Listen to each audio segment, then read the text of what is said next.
आदरणीय दर्शक एवं श्रोता मित्रहरू नमस्कार। म वाचक ओम प्रकाश पोखरेल यहाँहरूको सामु श्री स्वस्तानी व्रतकथा लिएर उपस्थित भइसकेको छु। हामी चाहिँ आज स्वस्तानीको दोस्रो दिन दोस्रो अध्याय लिएर आइसकेका छौँ र तपाईहरू पनि दोस्रो अध्याय सुन्न तत्पर र तयारी नै अवस्थामा हुनुहुन्छ। र अब भिडियोलाई नलम्बाइकन सिधै कथातर्फ नै लागौँ। तर त्योभन्दा पहिला तपाईहरूलाई ज्योतिषीय जानकारी अथवा ज्योतिषीय केही टिप्सहरू लिन छ भने हाम्रो ओम ज्योतिष परामर्श केन्द्रलाई सम्पर्क गर्न सक्नुहुन्छ। तर लगेको नम्बरमा सम्पर्क गरेर ओम ज्योतिष परामर्श केन्द्रका सेवाहरू तपाईहरूले लिन सक्नुहुन्छ। र अब कथा श्रवण गर्नभन्दा पहिला तपाईहरूलाई हामीले चाहिँ प्रार्थनाबाट सुरु गर्नेछौँ। प्रार्थना सुरु गरौँ। हातमा चन्दन अक्षता फूल लिएर नमस्कार गर्नुहोला। श्री गणेशाय नमः, श्री सरस्वत्यै नमः, श्री स्वस्तानी परमेश्वर्यै नमो नमः। ओम यं ब्रह्मा वरुणेन्द्र रुद्र मरुत स्तुन्वन्ति देवैस्तवैर् वेदैः साङ्गपद क्रमोपनिषदैर् गायन्ति यं सामगाः ध्यानावस्थित तद्गतेन मनसा पश्यन्ति यं योगिनो यस्यन्तां न विदुषुरासुरगणा देवाय तस्मै नमः। श्रीमच्चन्दन चर्चित जलवपु शुक्लाम्बरा मल्लिका मालालङ्कृत कुण्डला प्रविलसन् मुक्तावली शोभिता सर्वज्ञान निधान पुस्तकधरी रुद्राक्षमालाधरी वाग्देवी वदनाम्बुजे वसतु मे त्रैलोक्यमाता चिरं मुखं करोति वाचालं पङ्गुं लङ्घयते गिरिं यत्कृपातमहं वन्दे परमानन्दमाधवं। नमो भगवते तस्मै व्यासाय मीततेजसे यस्य प्रसादात् वक्ष्यामि नारायणकथामिमां। नारायणं नमस्कृत्य नरं चैव नरोत्तमं देवी सरस्वती व्यासं ततो जयमुदीरयेत्। साष्टाङ्गं नमनं कृत्वा स्वस्तानीं परमेश्वरीं कथा सुधुपमां देव्या श्रुत्वा विष्टफलं लभेत्। यति भनी चन्दन अक्षता फूल श्री स्वस्तानी परमेश्वरीको पुस्तकमा अथवा मूर्तिमा चढाएर तपाईहरूले स्वस्तानी परमेश्वरीलाई ढोग गर्नुहोला। र अब हामी अध्यायतर्फ कथा श्रवण गर्नतर्फ लाग्नेछौँ। अथ द्वितीयोऽध्यायः।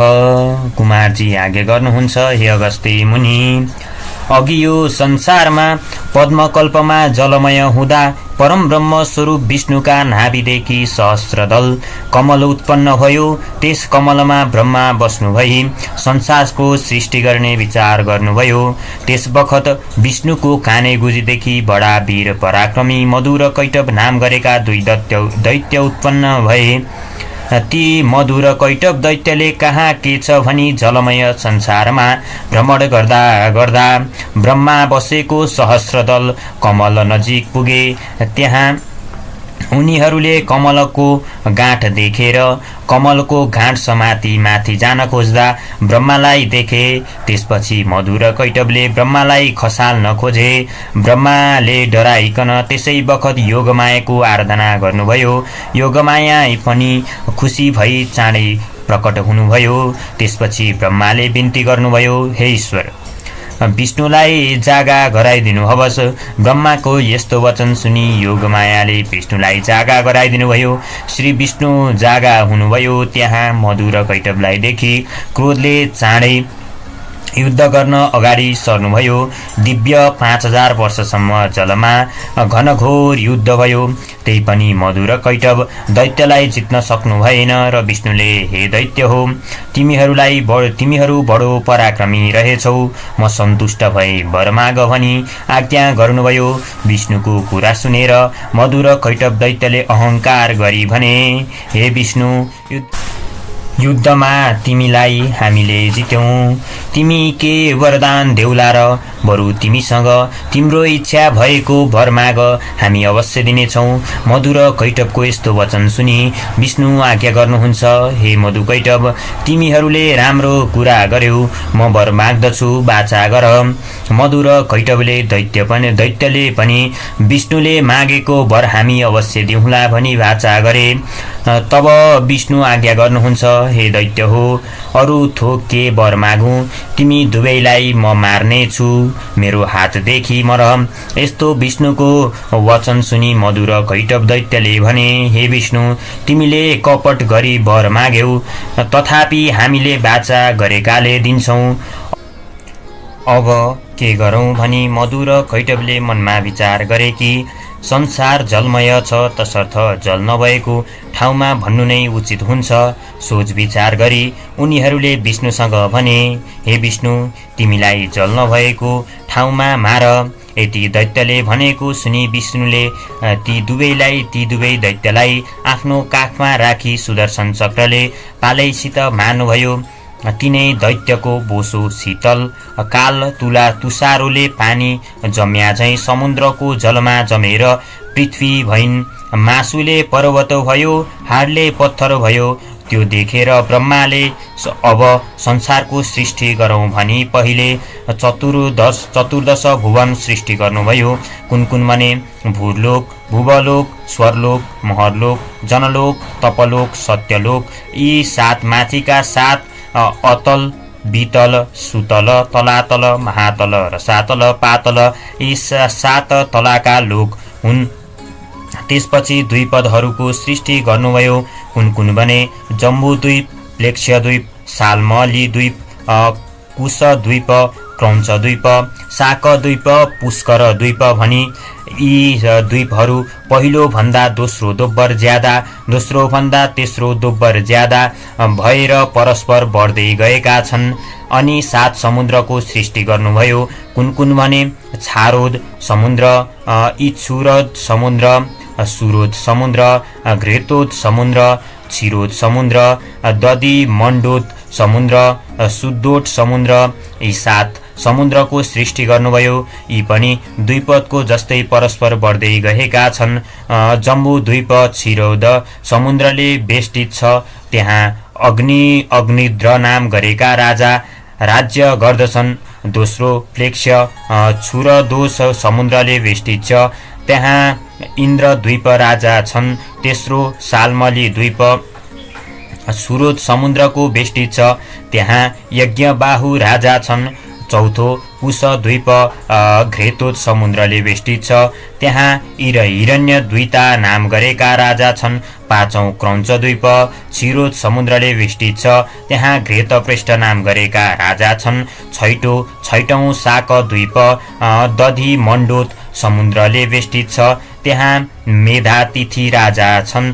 सातौं पुष्कर द्वीप युद्धत समुद्र बेष्टित छ। त्यहाँ बितिहोत्र राजा छन्। जम्बुद्वीपको विस्तार लक्ष्य लाख योजना छ। यो कमल जस्तो गोलो छ। यसमा 9,000 योजना 4 कोश विस्तारका 9 खण्ड छन्।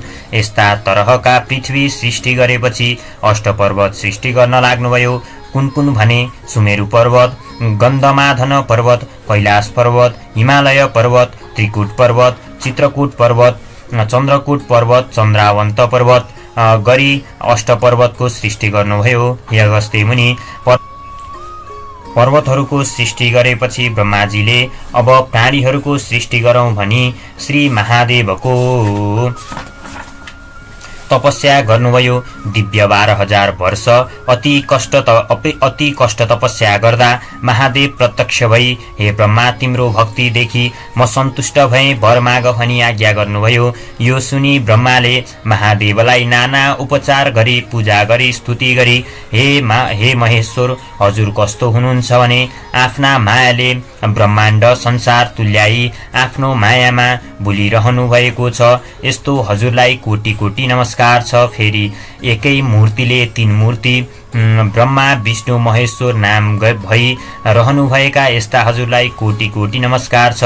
फेरि फगत संसारमा धनी सर्वव्यापी भई हुनुभएका यस्ता हजुरलाई कोटि कोटि नमस्कार छ। हे ईश्वर, हजुरको महिमा वर्णन गर्न अगस्त्य विष्णुले पनि नसकेको म कसरी सकुला र हजुरले प्रसादले भुवन पातल पर्वत द्वीप समुद्र सृष्टि गरिसके।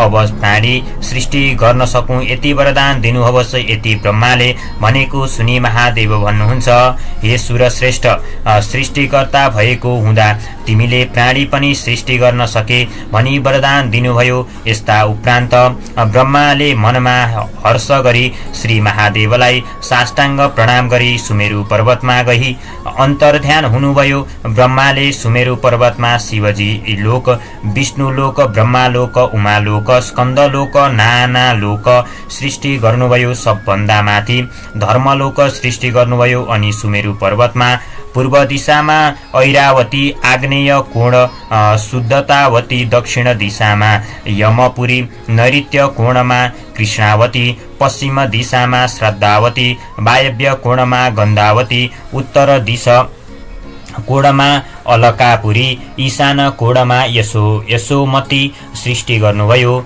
यति सृष्टि गरी पुनः स्थावर जङ्गम सृष्टि गरी प्राणीको सृष्टि गर्न लाग्नुभयो। पहिले कश्यप प्रवृत्ति 100 ऋषि मनले चिताउँदै सृष्टि गर्नुभयो। अगस्त्य मुनि भन्नुहुन्छ, हे स्कन्द कुमार, तिम्रो वचन रूपी अमृतको रस मेरा कान रूपी जिब्रोमा बारम्बार पिउन इच्छा गर्दछ।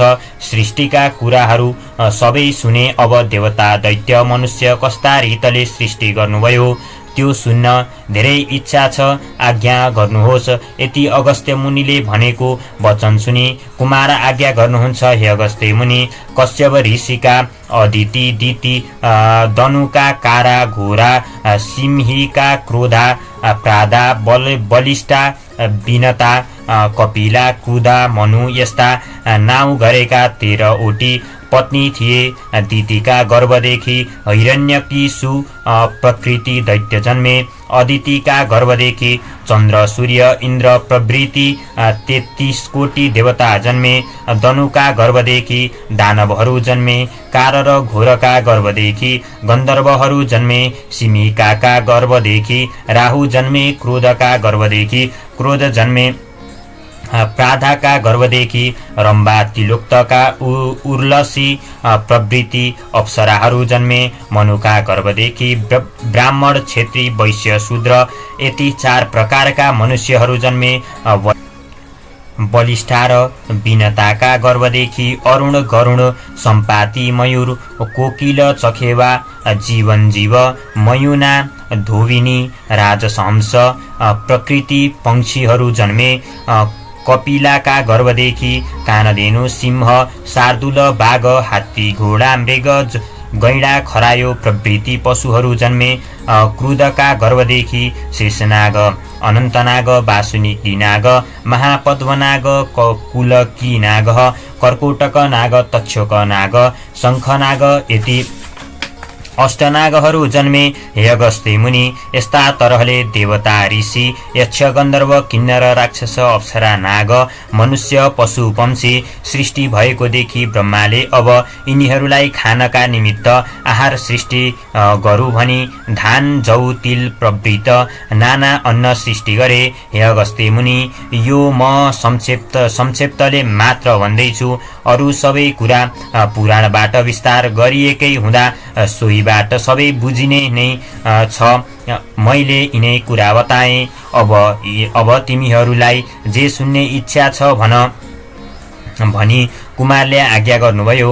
कुमारको आज्ञा सुनेर अगस्त्य मुनि भन्नुहुन्छ, हे पार्वती नन्दन, कुन कुन भुवनमा कुन कुन देवता छन्, दिक्पाल कसो गरी भए सो आज्ञा गर्नुहोस्। यति सुनि अगस्त्य मुनिले भनेका वचन सुनि कुमारजी आज्ञा गर्नुहुन्छ। हे अगस्त्य मुनि, कैलाश भुवनमा श्री महादेव, वैकुण्ठ भुवनमा विष्णु, सत्य भुवनमा ब्रह्मा, उमा भुवनमा पार्वती, स्कन्द भुवनमा स्कन्द कुमार र ध्रुम भुवनमा ध्रुम ऋषि छन्। नैऋत्य भुवनमा अन्य ऋषिहरू छन्। यति भुवनमा कुरा बताएँ, अब दिक्पाल भएको बताउँछु।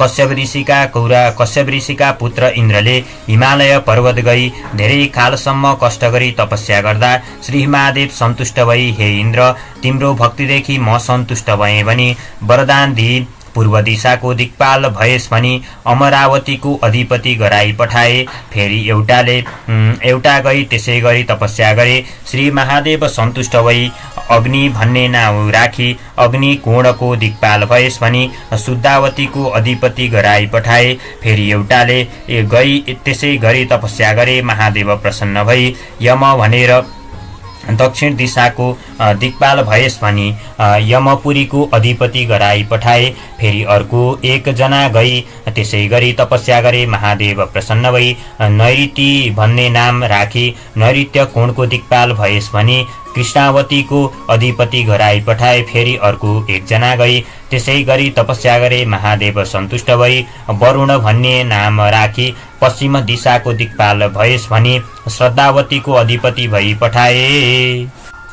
फेरि 49 वायुले गई त्यसै गरी तपस्या गरे। महादेव प्रसन्न भई वरदान ल्याऊ भनी आज्ञा गर्नुभयो। 49 वायुले हामी 49 जना एकै हुँ भनी हामीलाई कसैले नदेखुन्, आवाज मात्र सुनुन्, बलमा पनि कसैको जित नहोस् भनी उनीहरूले वरदान मागे। महादेवले पनि तथास्तु भनी वरदान दिई वायु भनी नाम राखी वायव्य कोणको अधिपति गराई पठाए। फेरि अर्कोले गई त्यसै गरी तपस्या गरे। महादेव सन्तुष्ट भई कुबेर भन्ने नाम राखी उत्तर दिशाको दिक्पाल भई भनी अकलापुरीको अधिपति गराई पठाए। फेरि अर्कोले गई त्यसै गरी तपस्या गरे। महादेव सन्तुष्टि भई विश्वकर्मा नाम राखी ईशान कोणको दिक्पाल भएस भनी यशोपतिको अधिपति गराई पठाए। हे अगस्त्य मुनि, यति दिक्पालहरूको भएको कुरा बताएँ। अब म महादेवकी स्त्री सती देवीको मृत्यु र उत्पत्ति नामको कुरा भन्दछु, सुन भनी कुमारजी आज्ञा गर्नुहुन्छ। हे अगस्त्य मुनि, सीता देवी महादेवकी स्त्री कसो गरी भइन्, यसो गरी मृत्यु भयो, के उत्पात भयो त्यो ज्ञान गर। यति अगस्त्य मुनिले भनेको सुनि कुमारजी आज्ञा गर्नुहुन्छ। हे अगस्त्य मुनि सुन, अष्ट प्रजापति भन्ने 8 प्रजापति थिए। 8 प्रजापतिका श्रेष्ठ दक्ष प्रजापति थिए। तिनकी वरिणी नाम गरेकी स्त्री थिइन्। उनी गर्भिणी भइन्, मास पूर्ण भयो र पुत्री जन्मिन्। कस्ती पुत्री भने 1000 सूर्यको जस्तो तेज भएकी, 32 लक्षणले युक्त भएकी, पद्म पत्र जस्तो नेत्र भएकी, रक्तवर्ण अरुण उदय भएको जस्तो यस्ती परम सुन्दरी पुत्री जन्मेको देखि दक्ष प्रजापतिले मनमा आनन्द मनाई आफ्नो पुरोहित वशिष्ठ प्रभृति ऋषि र ज्योतिषहरूलाई बोलाई विधिपूर्वक न्वारण गराए।